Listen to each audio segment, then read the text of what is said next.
Yemeni youth team wins the 8th West Asia Football Cup over Saudi Arabia.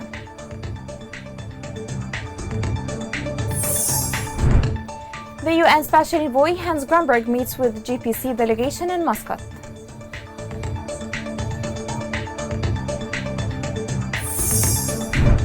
Iran continues smuggling arms to Houthi rebels through Somalia and the Arab Sea.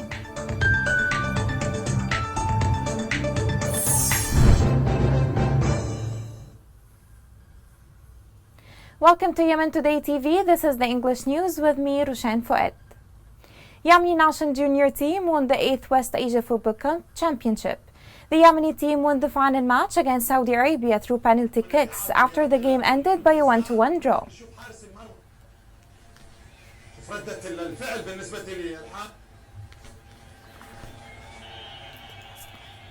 كان قريب حتى من الأخيرة قبل الأخيرة. هذه الأخيرة اللي ردها كانت الخامسة. هنا الإعادة بركلات الجزاء ولكن شوف حارس المرمى. After the match, throngs of Yemeni communities in the Egyptian capital, Cairo, took to the streets to celebrate their win at the final.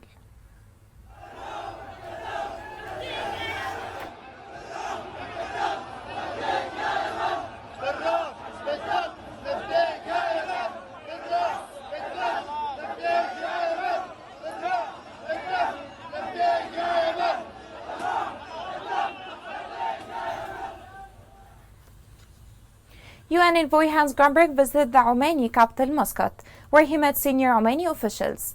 The UN envoy discussed ways to de-escalate the violence in Yemen and to start a political dialogue aimed at reaching a comprehensive and inclusive settlement for the conflict in the country. Meanwhile, a delegation of the General People's Congress, headed by Dr. Abu Rabbu Kirbi, Assistant Secretary General, met with the UN envoy to Yemen, Hans Grunberg, in Muscat. During the meeting, UN envoy discussed with the GPC delegation efforts to bring peace to Yemen. The two parties talked about UN envoy's meetings with different parties in and outside Yemen, and his meetings with the permanent members of the Security Council and the international community. The GPC delegation welcomed the envoy's efforts, stressing the role of the GPC to bring a lasting, comprehensive and just peace to all Yemenis and to end the conflict. They discussed also setting up a mechanism for collecting revenues and paying the salaries of employees. During the meeting, the GPC delegation renewed their demand for lifting the sanctions against the late leader Ali Abdullah Saleh and Ambassador Ahmed Ali Abdullah Saleh, citing that these sanctions are unjust. Houthis are still receiving aid with all its kinds from their allies in Iran, the latest of which was a shipment that was confiscated by the US Navy in the Arabian Sea with weapons that were lifted and weighed onto the rebels. More on the following report. The U.S. Justice Department announced that it has seized 2 large caches of Iranian arms, including 171 surface-to-air missiles and 8 anti-tank missiles destined for Yemen Houthis militia. The U.S. government similarly seized the Iranian petroleum products from 4 foreign flags tankers in or around the Arabian Sea while heading to Venezuela. These actions represent the government's largest ever forfeitures of fuel and weapon shipments from Iran. The U.S. in the 2 cases struck a resounding blow to the Iranian government and to the criminal network supported by it. The Department of Justice will continue to use all available tools to combat the threats posed by the terrorism organization and all those who seek to harm the United States and its allies. These 2 cases demonstrate that not only can we disrupt the Islamic Revolutionary Guard Corps' ability to finance its operation through the petroleum sales, but we can also thwart its ability to use the proceeds of such sales to arm its terrorist proxies like Houthis and export tourism abroad. In the end, Iran has been involved in backing Houthi rebels since the start of the war in Yemen. How long will it take the international community to pressure Iran to stop such act? That seems hard to tell. Yemeni Ministry of Defense announced the death of Major General Nasser Zibiani, commander of the military operations. The ministry said Zibiani was killed during fighting with Houthi rebels in the outskirts of Ma'rib. The government forces broke a large-scale attack by the Houthi militia in al-Balak front south of Ma'rib. The confrontations left more than 35 dead and dozens wounded. The following report has more details. Military battles are raging on the southern and eastern fronts of Ma'rib, where the Houthi militia is trying to attack a number of areas. The governorate, that lies in the center-west of the country, still constitutes a solid rock against all Houthi advancement into the harsh city of Ma'rib. The repeated Houthi attempts are being faced by the government forces, supported by the tribes, with a great resolution, as the forces thwarted all Houthi attacks, inflicting heavy losses on the rebels every day. The fight started after dawn this morning. We've taken these weapons from them. This ID belongs to them. We cleared the first, the second, the third and the eastern mountain tops. The rebels are trying to make any progress towards Jabal al-Balaq, south of Ma'rib, but their attempts have doubled their losses in lives and equipment. Houthis forced their members to fight in southern Ma'rib after seducing them by wrong sectarian ideas. In Ma'rib too, the militias incurred heavy losses in lives and equipment, including killing of prominent leaders in the ranks, in addition to the loss of more than 30 members and the destruction of a number of military vehicles. Still in Ma'rib, 3 children died in camps for displaced people in the city. The Executive Unit for the Management of IDPs camps in Ma'rib said the death of the 3 children was due to the cold wave. The unit warned that the camps lack the most basic health and other services. It added local and international organizations should pay more attention to providing displaced people with winter necessities, especially for children, women, and elders. Displacement camps in Ma'rib house thousands of families who left their homes due to Houthi escalation.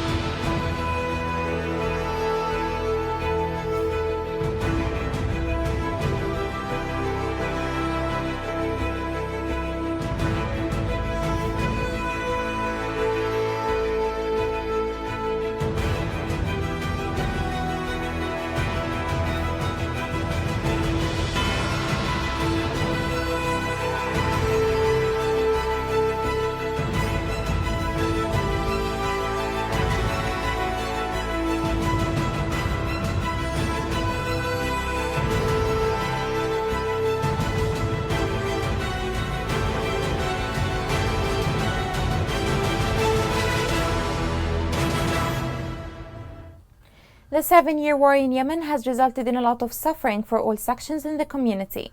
The war continues to cause more injuries and disabilities and more suffering for those who are already disabled. The following report has more details on this.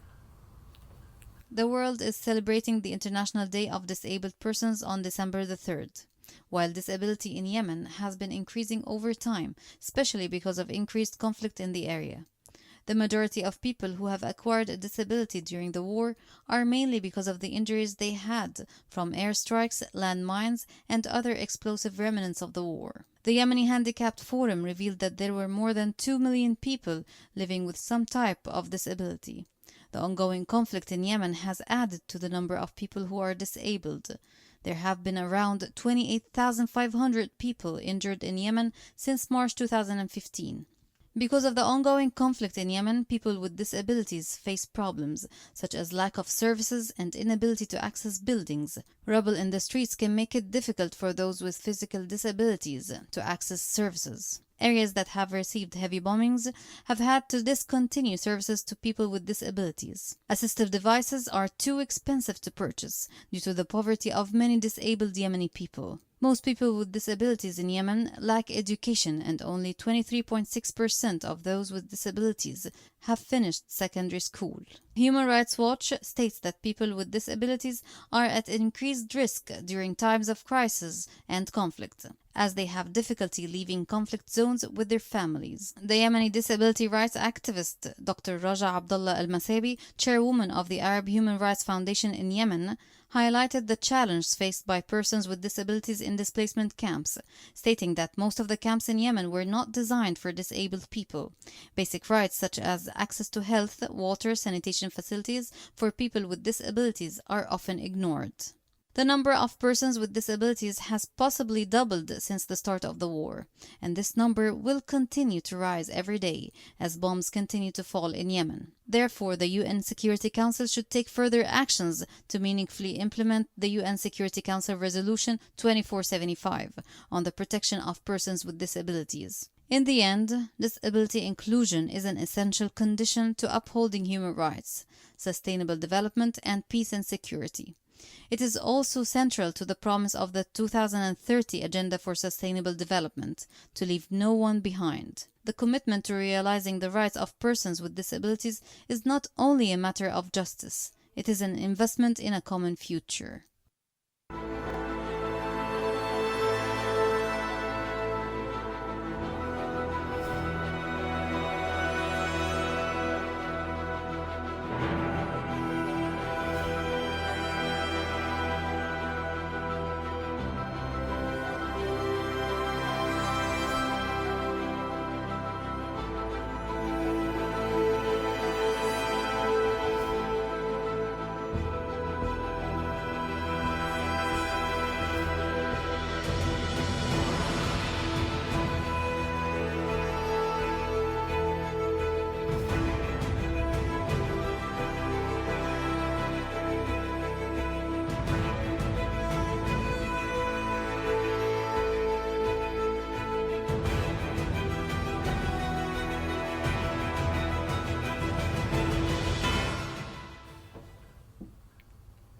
Coming next.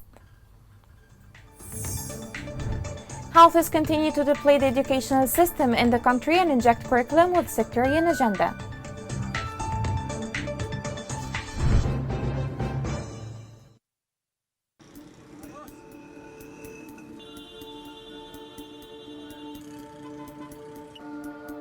راتب الواحد 120 ألف والكيس الدقيق ب18,000 والكيس السكر اليوم ب20,000.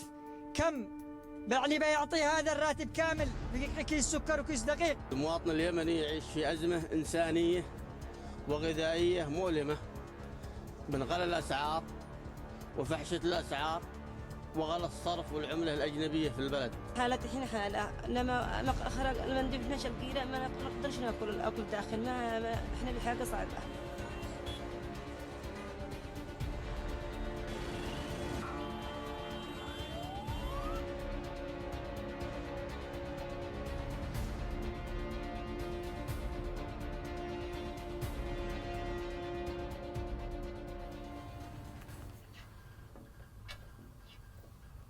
Yemeni Prime Minister Ma'in Abdel Malik pledged to work on finding solutions to the demands of university staff with comprehensive plans to improve the economic situation.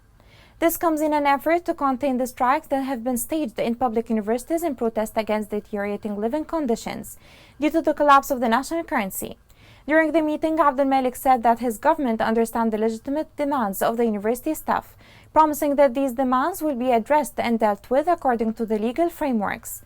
Last week, a number of universities have started a general strike against deteriorating living conditions. To Sana'a, sources reveal that the Houthi militia is putting pressure on teachers in its areas of control to replace them with others from its elements. A leaked document revealed that the director of an education office in Sana'a Governorate transferred a number of teachers from a school as a punitive measure. The measure was taken due to their protest for salaries. Since their control on the capital Sana'a, the rebels have been defacing all sectors in Yemen, and education is no exception. They brainwash students' minds with racist and sectarian nations that will help them achieve their agenda. More details on this story are in the following report. Since the start of the conflict in Yemen, Houthis' attacks on schools and universities haven't been limited to bullets and bombs.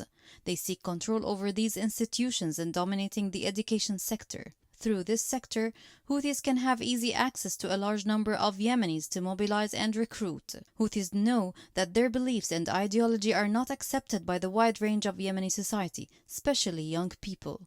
Therefore, they target the education sector to change the identity and national principles in the curriculums and replace them with their sectarian ideology and goals, which will make the next generations easier to control and influence. To achieve their goals, Houthis fired and persecuted many experienced professors and university administrators and replaced them with often unqualified supporters. They have recruited students and staff to monitor and report on other students and staff who express opposition to the Houthis or Iran. To transform the national and cultural identity, Houthis not only replaced the staff, they also changed the names of the schools.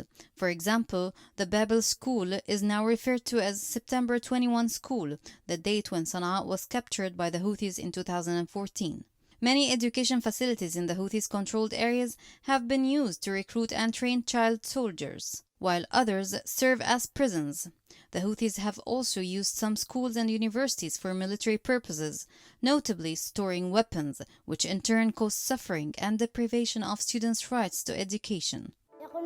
مدرسة وإحنا لا يوجد مدارس يوم ندرس بالأحوال يوم ندرس بالسطح يوم ندرس بالشارع يوم ندرس بالشارع قالوا أنا 4 سنين نفسي نتغير إلى المدرسة.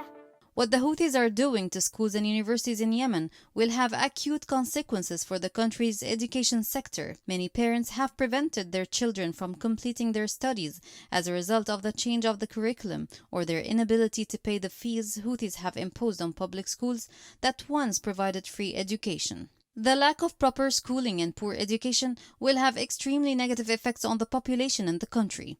Education, while it may not be an immediate concern during the conflict, is highly crucial for post-conflict peace sustainability. The impact will be catastrophic. It will create generations with sectarian and racist ideas, with an extremist religious identity instead of a national identity, a low level of scientific education, and an increase in illiteracy. A solution is needed to save the education sector in Yemen and stop the Houthis from transforming schools into arenas for recruiting and mobilizing minors. Education needs to be kept out of the conflict so as not to destroy the innocence and the future of those children.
Employees and workers of the Yemeni oil company in Hadramaut, southeast of Yemen, entered into a total strike.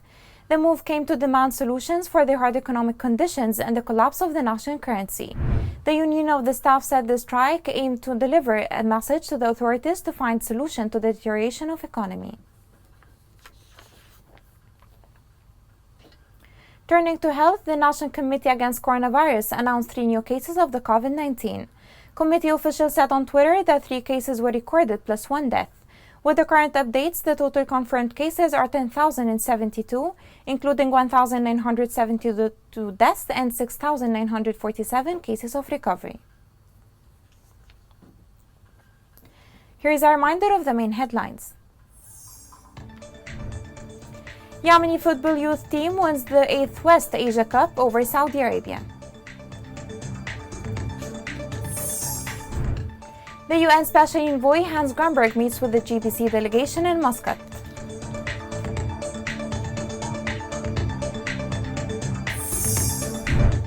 Iran continues smuggling arms to Houthi rebels through Somalia and the Arab Sea.